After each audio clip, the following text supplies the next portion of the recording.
Welcome back, everyone. This is week 2 of Change Your Brain, Change Your Grades. And we changed out the teenagers from Chloe to our niece, Alize Castellanos, who is one of the co-authors with me of Change Your Brain, Change Your Grades. Alize is very special to us. And she's a great student. She is you may have heard us talk about, has gone through a fair amount of trials and tribulations. Yet, wherever she's been at in school, school has been sort of a haven for her, where she knew she could do well, she's bright, and has excelled. They moved from Oregon. Goodness, coming up on more than a year and a half now. Yeah. And she just graduated Costa Mesa Middle School, virtually with straight A's. She was the graduation speaker. She won 3 subject awards. They love her there. She's enrolled at early college, so be able to do basically high school and early college at the same time. And none of this was in a family environment that was easy. Yeah, most people would have said that it was that the cards were stacked against you. So we're really proud of you, Alize. And I don't know how. I don't want to make you uncomfortable. I don't want to have you talk about anything you don't want to talk about. But I think your story is motivating to a lot of people. So anything you are okay talking about would be really great. Alize's story is it's hard. She has a hard story growing up, and they moved around a lot. I don't want to tell details, but she was in foster care. We helped get you guys down here and out of foster care. And even that, when you first came down here, was painful and hard because it was just another move. And I remember you breaking down and saying, but how do I know they're going to stay around? How do I know they're going to stay? That was your feeling about people in your life. I don't know how long we're going to be here. They're probably not going to be in my life that long. It took a while for you to turn that around. Yeah, you're stuck with us. But you still did well in school. And that to me is fascinating. So even in foster care, you did well in school. And that's mind-blowing, actually, because I think a lot of people would give up. So as you think about it, why do you think? Where did you find that strength? I feel like school was the one place that I knew that I was in control of at that time. But also just I've always loved learning.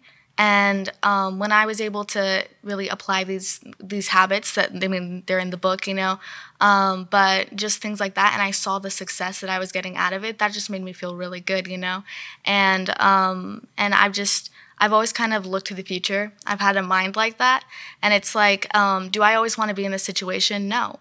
I want to do better than this. I want to be beyond this, And so it's like, okay, well then how do I get there, And it's like setting those goals for yourself, which we talk about in the book. It's like, and you've taught me this before, where it's like, okay, what do you want? Where do you want to go? Now, how are you going to get there? Like, how is your behavior going to get you there? How are your thoughts going to get you there? How's your actions and stuff like that?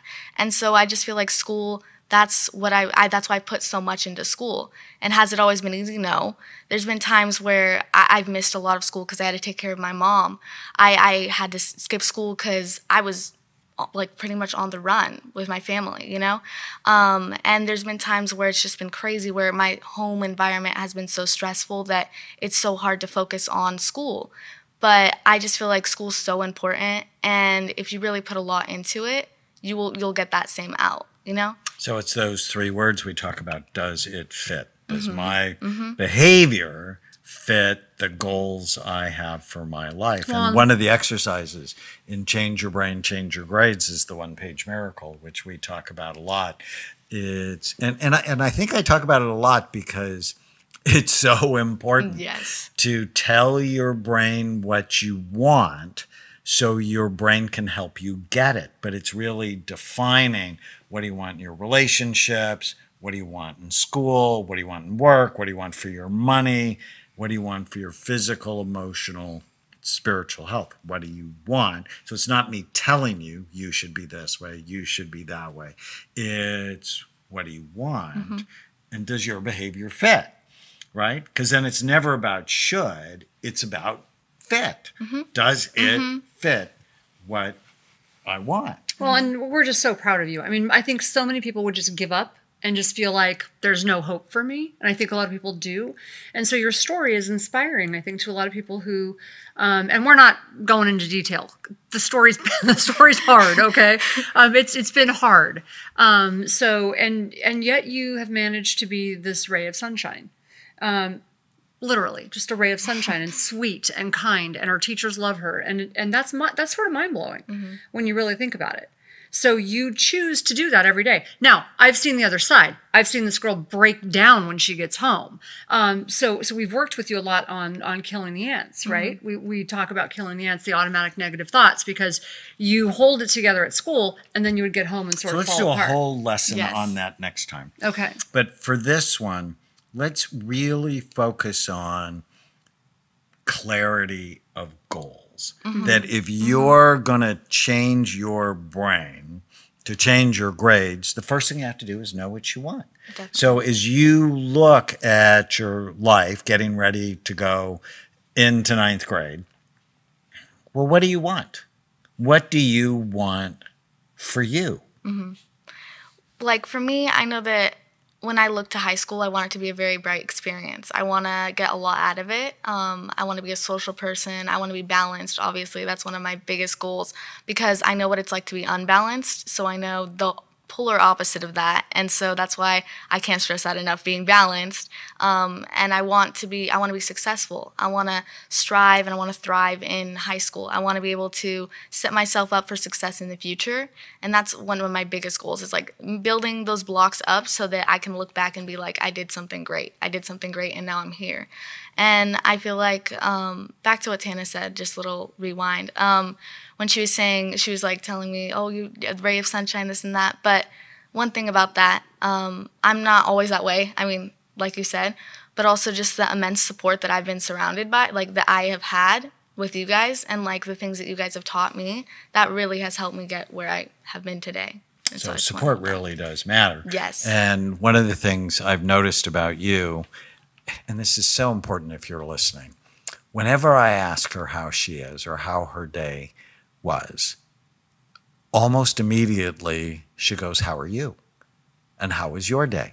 And that means and I've had plenty of people in my life, and probably you have too, where you ask people how they are and they dump the whole thing on you, but they never once go, well, what are you working on? And how are things at work? They're energy vampires. How are things at home? Energy vampires. And so I've noticed both you and your sister and your mother, as soon as I ask you how you are, you'll tell me, and then you'll be interested in me. So relationships that's how conversations naturally go both ways. But as you think about 9th grade, 10th grade, 12th grade, college, how much, and people are going to just think this is a loaded question. It totally is. How's alcohol going to help you get to that? Or marijuana? It's not. Not at all. I mean, like, I've seen the effects of that kind. Yeah, those you've kinds of seen it things. firsthand. I've seen that firsthand for sure. And I do have a lot of friends who look at that kind of thing and they're like, that's the best part of high school. That's the best part of college. And it's just like, no. That's like, I do not have the desire to do that at all because I've seen the effects of that. And that's not going to help you get anywhere that you want to go. And what I have my patients do is see both the positive of their behavior and the negative. So we call it the fork in the road exercise. So this is what I want. If I do this, yes, it might be fun in the moment, but it could be a disaster because drug and alcohol abuse has a genetic component to it. And this is really important because your mother, my sister, we're very, very different in a lot of ways. And she's one of the sweetest people, funniest people you'll ever meet. But we grew up with different mothers. We had different upbringing. And I grew up poor and in a really hard situation like she did, with one exception. My mom didn't drink and didn't do drugs. Okay. And I know your grandmother did have some issues with substances, and that affected your mother. And what's interesting is teaching them what you just said really early makes a difference. Because when your mother's now sober, which we're so proud of her. I had a conversation with her. And I'm writing my new book right now, and I'm writing some things about the past that were hard for me to write. And I was talking to your mother about this, and I said, so I'm confused. How, when you first decided to try drugs, you know, what part of you decided, oh, cocaine or meth or whatever it was that you were trying, what part of you, wasn't there one part of you that said, this is a bad idea? She's like, nope. No, I never even thought that. Never crossed my mind. The only thing I thought of is, what can I try next? And I was like, what? Because she was never taught. She was never taught. She was actually modeled the opposite. She was modeled that drugs are good. But they're also fine. the model came with chaos. And so we have to teach we you. have seen your brain, Yes. and your brain is vulnerable. It can't tolerate No. a lot You don't have a big reserve. nonsense. And so very few people get the privilege of actually seeing their own brain and knowing, I need to take care of this. And Because what's if I don't mind-blowing take is care that in of it, spite of having a vulnerable brain, she's that a means you were superstar. working really hard. You were determined. Definitely. And that's really interesting. All right. When we come back, we're going to talk about ants and learning, how important they are to go together. Automatic negative thoughts that steal your soul, steal your happiness. Steal your soul. You can get a free copy of Change Your Brain, Change Your Grades, autographed by the three of us. If you enter the raffle, go to brainwarriorswaypodcast.com, leave a comment, a question, a review, and in the subject line, put Change Your Brain, Change Your Grades raffle, and we will enter you. And every day we're going to give away a new book. Stay with us.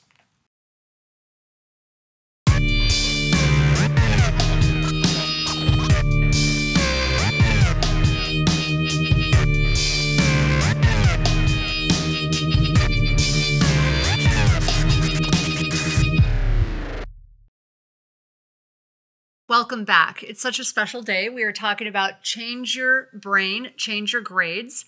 We're here with our niece, Alize. We did last week with Chloe, and Chloe and Alize both helped Daniel with Change Your Brain, Change Your Grades, and it's such a special treat to have you here. And today we're going to talk about killing the ants. So Alize, we told your story in the last, if you didn't hear her story in the last episode, you've got to listen to it. It's amazing. She had a really hard time. Her upbringing was really hard, but she just made the decision she was going to do great in school, and you have. But one thing we touched on and we want to talk about in this episode is it wasn't always easy because you had a lot of negative thoughts. When you first came down here, when we got you out of foster care and brought you down here, you were like infested with these negative thoughts. You were sure we were going away. You were sure we were leaving you. You were not going to get attached. You just weren't going to do it. Mm-hmm. And it was a process getting you past that and getting connected. So let's ask her. Do you remember some of the thoughts you had? I remember one of the ones in foster care, which was, does anybody want us? Mm-hmm. That was a really definitely hard thought. Yes. Right? And like Tana said, definitely struggled with that for quite a bit of time. But because some of the reoccurring ones, and they're going to leave me. They're going to leave me. They're going to leave me. Definitely that. Don't get attached. Like nothing. Because very few things in my life have been consistent or stable. Like except chaos. Except chaos. That's what you can expect. So you might as well don't expect anything else. So school and chaos. Yes, school and chaos. School and chaos. School and chaos. And so.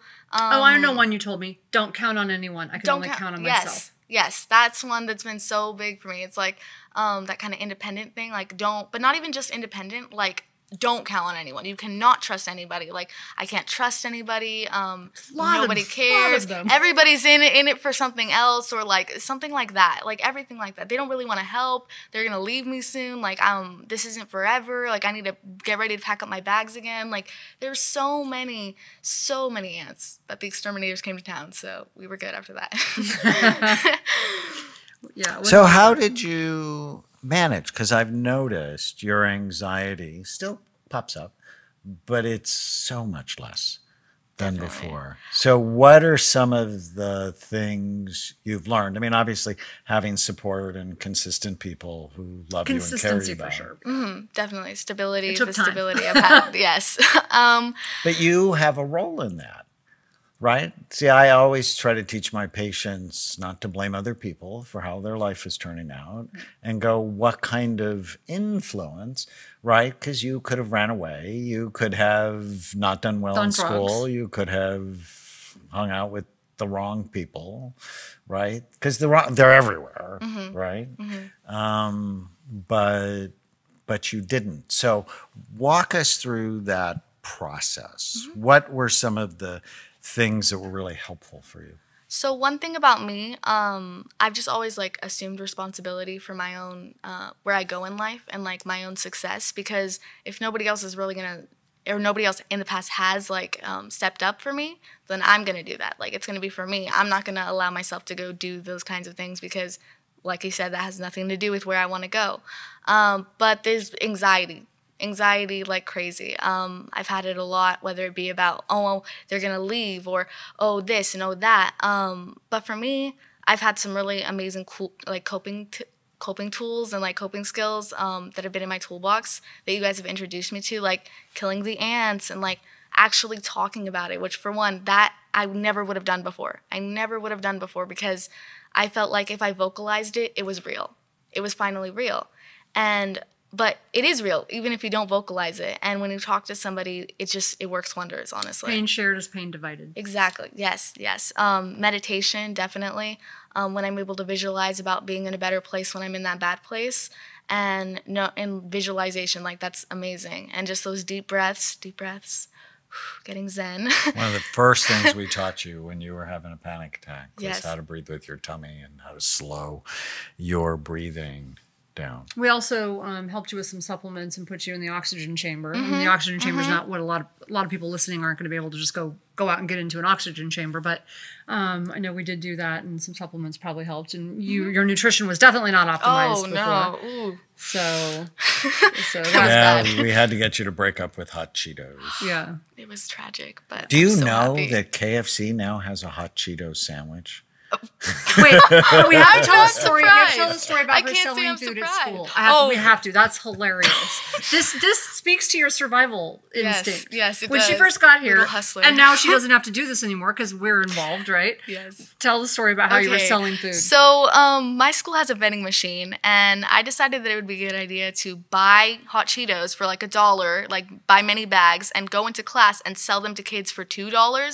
So You're an entrepreneur. I was an entrepreneur, but I was a little hustler. I'm like, I'm gonna make some money on the side. Like this is a good business. And I thought I was so smart. And I told Daniel this in the car, and he's like, he was just like, so You're poisoning your friends. You're poisoning your friends. And like, He's a drug dealer in yeah, school. Daniel probably wasn't the person to tell this because no, hot He was Cheetos are not. horrified. Yes. We were horrified that she Yes. thought she needed to do this Yes, anyways. exactly.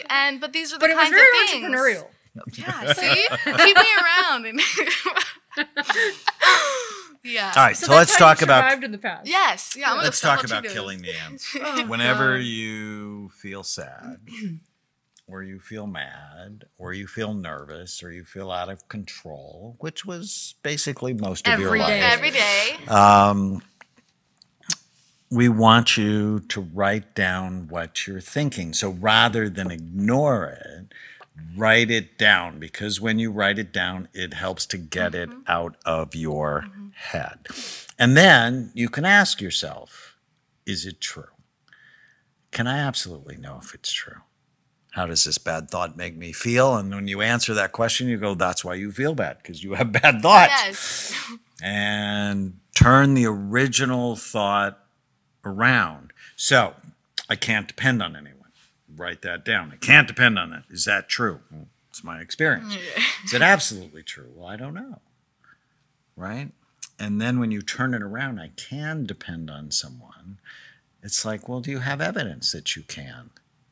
You actually have a lot of evidence. I have a lot of evidence now. That you can, right? And especially when the people in your life are not doing drugs, they're more dependable. Yes, exactly. right? And then you have people who abhor drugs, and they're really dependable, which just, if you want to be a dependable person, you need to stay away from that stuff, because it steals so many lives. 100%. Right? But the thing that often drives people to drug use is believing the thoughts they have. Right? It's, I'm so anxious. People are going to abandon me. I need to medicate the feeling. The problem is it makes them much more likely to abandon you. Yes. Yes, it makes more problems. It does, a lot more. And one thing about that and how it completely steals your life. My dad, I just came back in contact with him recently, and I was not in contact with him for a while because, just briefly, I just want to briefly talk about it. Drugs definitely took his whole personality away. And how I put it to my mom recently when I was walking with her, it's just, I kind of had a full circle moment, and it's like, that was not my dad. The man that was on those drugs, that was just not him. And I wouldn't talk to him, and I had all this resentment. And then when I find, he's been sober for, I don't know how many months, but he's been sober for 6 months. Almost 6 months. He's been sober, and he's in a good environment right now with family. They don't have the best food there, but Yeah, but he reminds me of the person I used to know as well. yes, He's starting to be his person. I never thought this was going to happen again, but it was just like one of the most beautiful moments when I finally realized that it's still my dad, and I still have a dad. And after he got sober, just his personality, the best parts of him, like the best parts of the old him that I like to hold on to, were shining through, and I was just like, wow. And I got that full circle of just the crazy, crazy, crazy impact that drugs can have on you, and how they can completely take a person away, but they can come back. And that's one of the main things, is that they can come back. Sometimes. It's really Yeah, important. sometimes they can come back. Yes. That's why I'm very invested in helping you be very afraid. Because if you have the genetic vulnerability and the stress, which you and Amelie have had, it doesn't mean you will. It means we have to keep your brain healthy, so your thoughtful brain is in control of your emotion. Yeah, because you'll go one way or the other. In my case, I ended up hating them, and I had a lot of resentment toward people who did drugs. And I had to work through that. That wasn't always healthy either, right? Right. So we want you to be balanced. And we're so happy that you're being reconnected to him, as long as he's not going to hurt you, as long as he stays sober. And we've seen this, that when one person starts on drugs, they're not them. When we come back, we're going to talk about responsibility. And if you really want to change your brain and change your grades, you have to take ownership of that. When you start blaming the teacher, blaming your boss, you become a victim, and you can't change anything. Sign up, go to brainwarriorswaypodcast.com, leave us a comment, a question, a review, and in the subject line, write "Change Your Brain, Change Your Grades" raffle. We're going to give away a free signed copy of the book every day. Stay with us.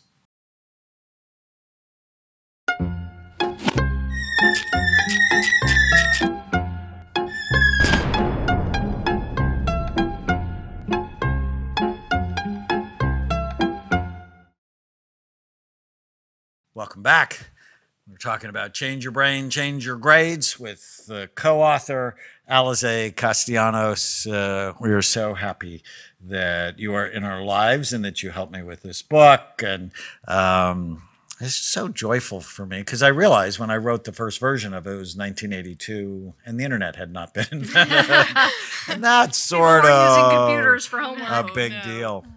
When I was a young psychiatrist, I think the first thing I learned is my patients who were successful, because I was an Army-trained psychiatrist. I mean, I'd see generals and congressmen and people from the White House, because I trained at Walter Reed, which was a really cool place. And the people who were successful versus those who weren't had this one little phrase. The ones who weren't would say, "It's not my fault."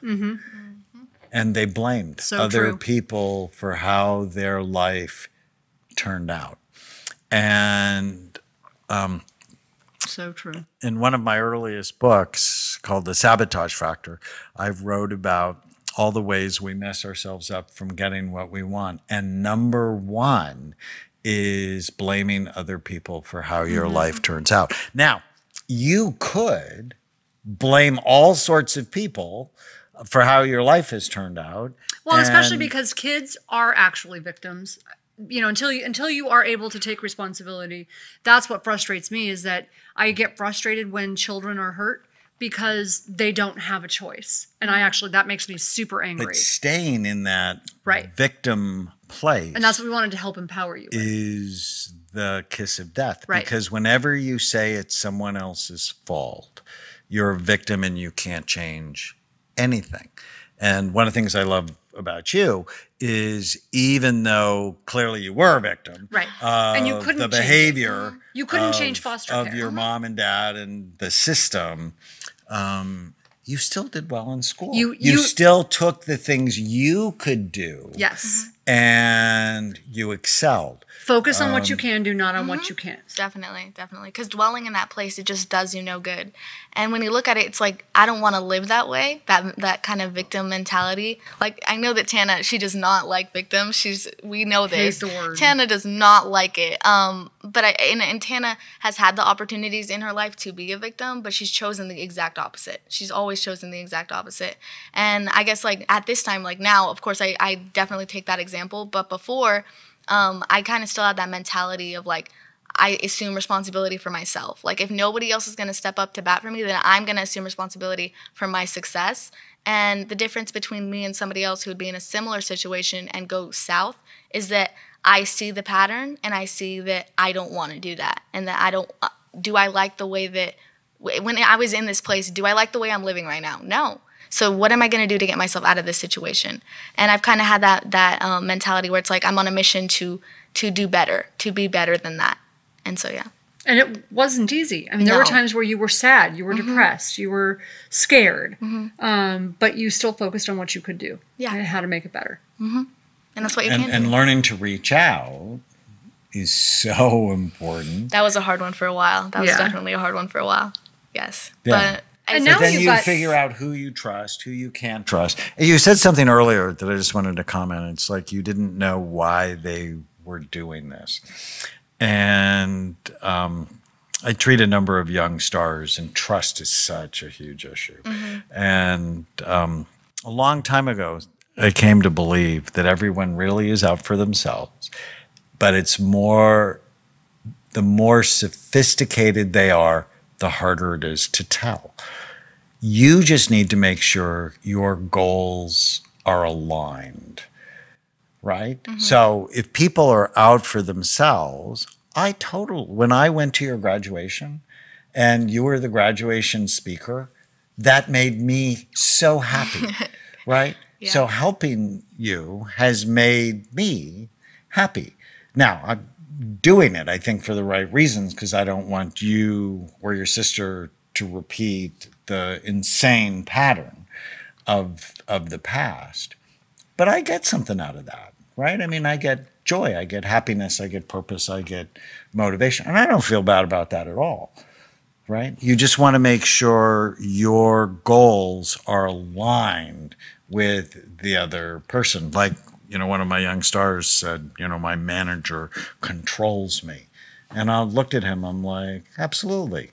Just like a jockey would control a Triple Crown winning horse, that without being controlled, you'd never win the race, right? So it's getting your mind around, does my friends, does my team, do we have the same goal?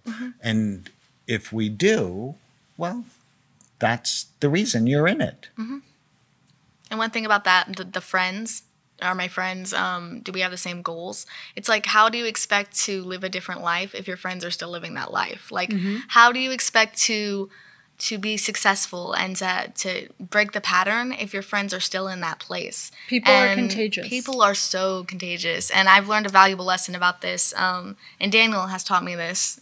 We talk about it a lot, how surround yourself with people you want to be like.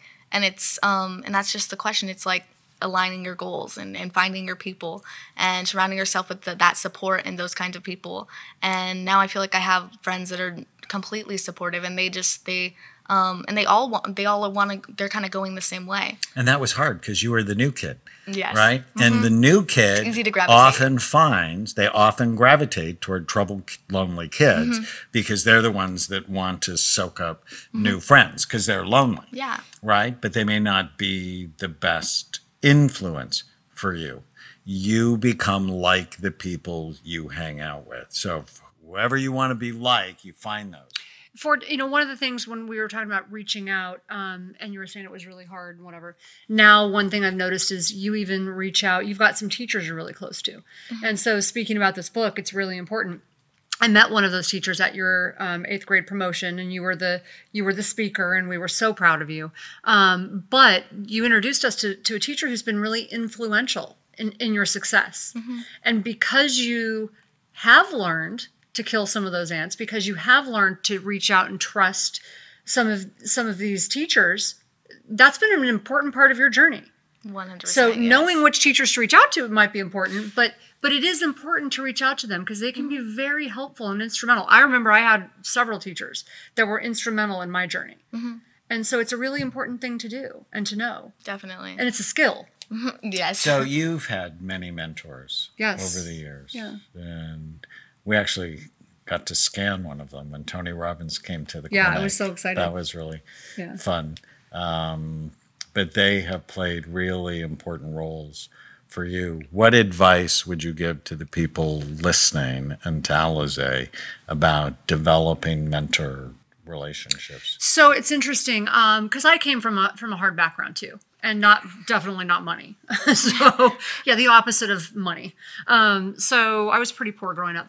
So one thing I learned was that when I didn't have access to people like that, that one thing I learned early on was that I didn't have to know them for them to be my mentors. Okay, I just followed them. I copied people. I'm like, I just started copying people and following people. And eventually, when I had an opportunity to meet people, because eventually, when you make an effort, like you did with your teacher, when you make that effort, people will want to help you. Good people have an innate desire to help people, right? That teacher wanted to help you. So eventually that will happen, but it starts with you. It's got to, that's responsibility, the ability to respond, right? So for me, I started off by just copying people. And eventually I would ask for help, and I would find that person I'd model myself after the people I thought that I wanted to be most like. And I'd model their lives. And eventually I'd find the people who were willing to help. So just because you don't have access, don't feel sorry for yourself. Just copy someone. Just, watch them, model them until you do. But what do you do in the internet age when you don't know if what people are posting is real? So there's a lot of talk in the mental health community that one of the reasons why depression has gone up so much is people really post these fake lives. And of course by comparison, your life sucks. And so then you have low self-esteem. Of course they do. So it's your responsibility to know that, number one. No one's going to post how sucky their life is. You just have to know that. There are a lot of people that do that. Yeah, but generally they're not. They're cutter groups. Generally they're not. Yeah, there is. Most people who are someone that's someone worth following they're people who have overcome. And if they've overcome, that means they're telling you the challenge they had. They're telling you how they overcame it.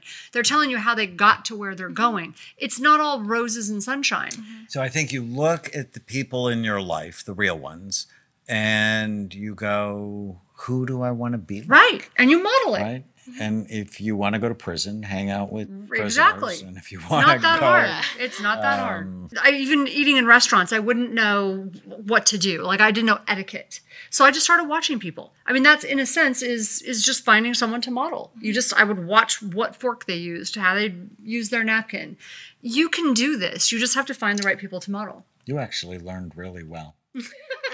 When we come back, we're going to have Alize talk about some of the really practical tips that have got her these amazing grades and awards that you can use, whether it's in school or work or any time that you learn. We all should be lifelong learners. We're giving away a copy of Change Your Brain, Change Your Grades. You can go to brainwarriorswaypodcast.com, leave us a comment, a review, a question, and in the subject line, write Change Your Brain, Change Your Grades raffle. And we're going to raffle off one a day. Stay with us.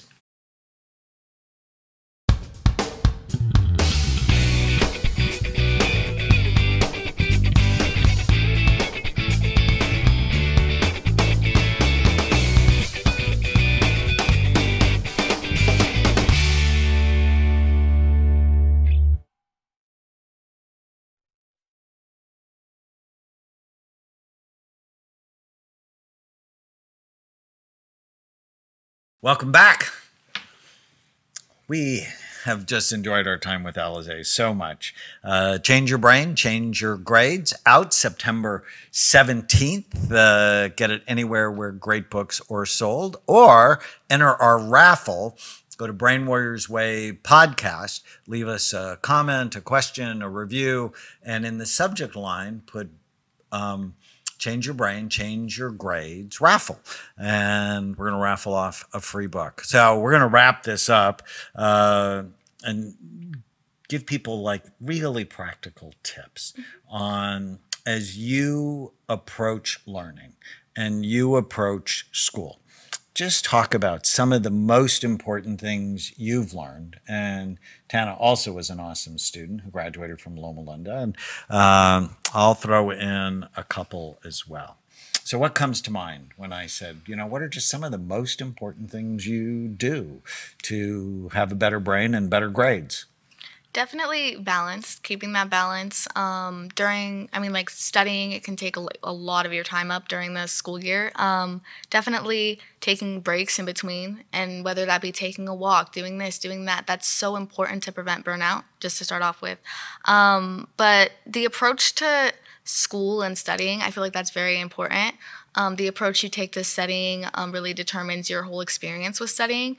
And for me, I've taken the approach where like I enjoy it. Like I've already decided that I'm gonna have that this is a positive thing, and I can see past it. And this is one of the things that we talk about in the book is the big picture and seeing past what you're learning if you don't like it, and seeing the significance of it and the importance.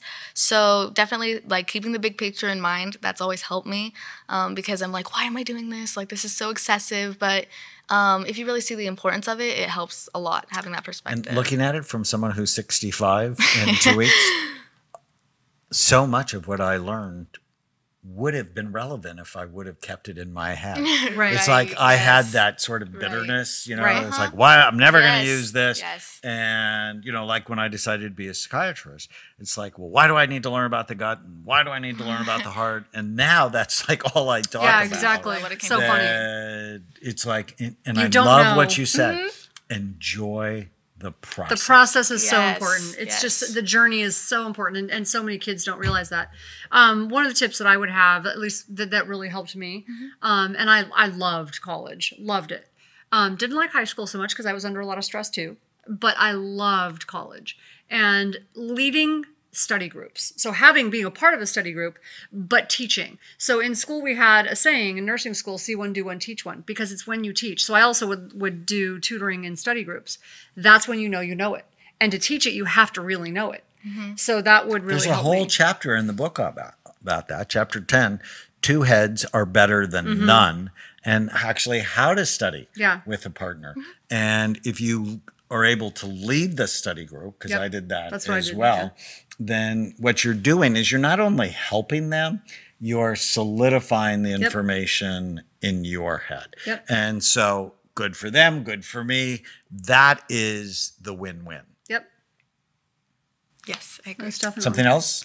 In the mornings, so might not work for everybody, but for me, I have a playlist of songs that the words are really, really encouraging, and the beat, it gets me going and everything. Just having a playlist in the morning, I feel like is really important because that's how you're starting out your day and making the mornings a very positive experience. Because in the beginning of the year, it was a rushed morning. Like, I was like, come on, let's go. Like, woke up late, this and that. But I feel like the mornings are such an important part of your day. They are like, they set the tone basically for your whole day. And of course that can be changed, but like practically, like it's a really important. Well, and as a parent, when you first came, you had trouble sleeping. Yes. And night terrors and stuff like that. A huge issue. And as a parent, I want to touch on that because that is really important.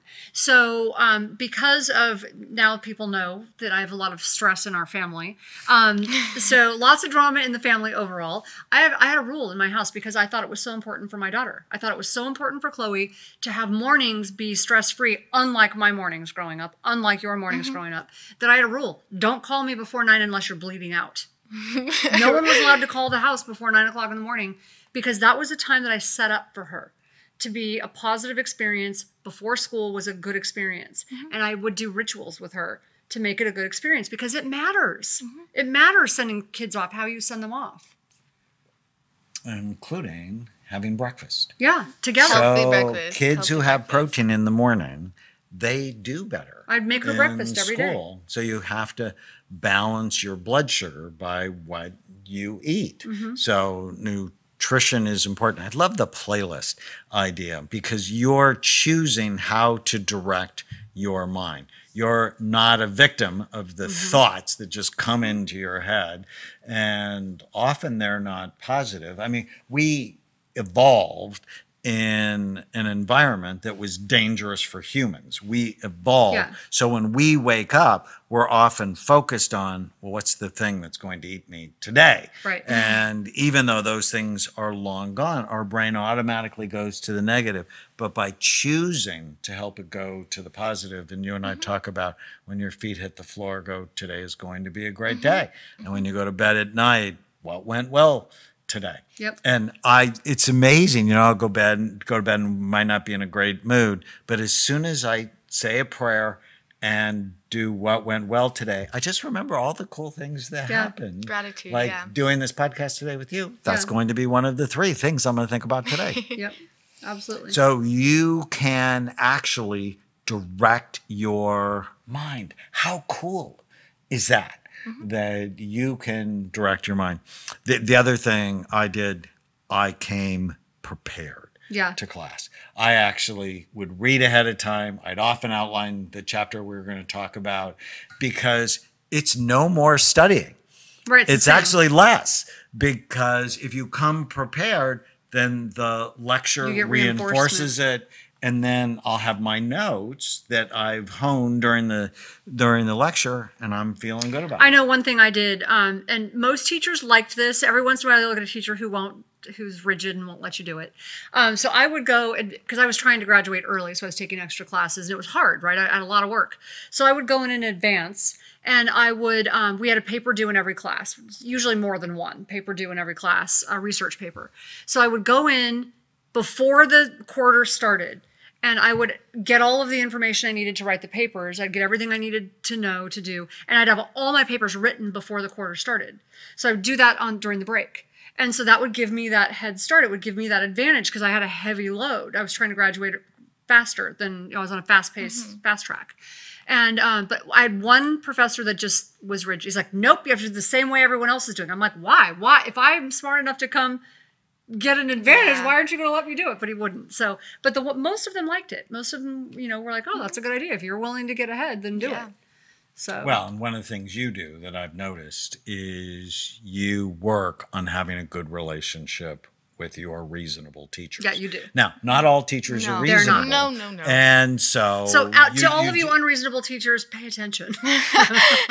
But that was one of the things I was gifted at, not being the teacher's pet because I wasn't, but having a good relationship with them. And one of the fun things for me, actually a couple of my teachers that I had 40 years ago or longer have come to see me because they don't want their brains to go. Right. And it's just so fun. So cool. I remember, and I tell this story in the book, that I wrote this paper and I'd always get A's in this philosophy class, but I never thought he was reading them. You know, I just no comment, and so bugged you. And my next paper, I wrote on the 4th page on the bottom, if you're still reading this, I'll buy you a milkshake. And in the margin, he said, make it chocolate. And that was it. That's so funny. And actually, I am still friends with Dr. Dempster. That's so funny. More than 40 years That's hilarious. later. And being playful, respectful, but playful with teachers is so important because they're people too.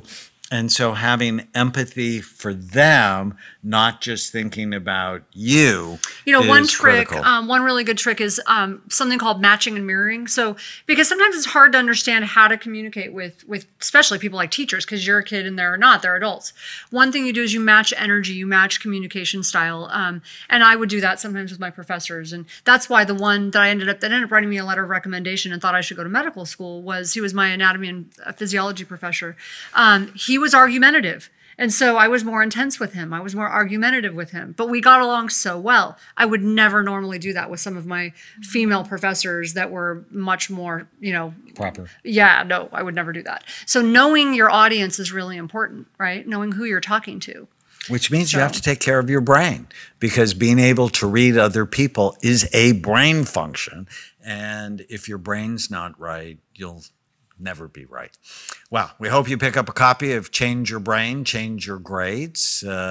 Go to brainwarriorswaypodcast.com and leave us a comment, a review, a question. And in the subject line, put Change Your Brain, Change Your Grades raffle. We're going to give away one after every podcast. Alize, thank you so much for being with us. Thank you so much for having me. Stay with us. We'll be back. If you're enjoying the Brain Warriors Way podcast, please don't forget to subscribe so you'll always know when there's a new episode. And while you're at it, feel free to give us a review or 5-star rating, as that helps others find the podcast. If you're considering coming to Amen Clinics or trying some of the brain healthy supplements from BrainMD, you can use the code podcast10 to get a 10% discount on a full evaluation at amenclinics.com or a 10% discount on all supplements at brainmdhealth.com. For more information, give us a call at 855-978-1363.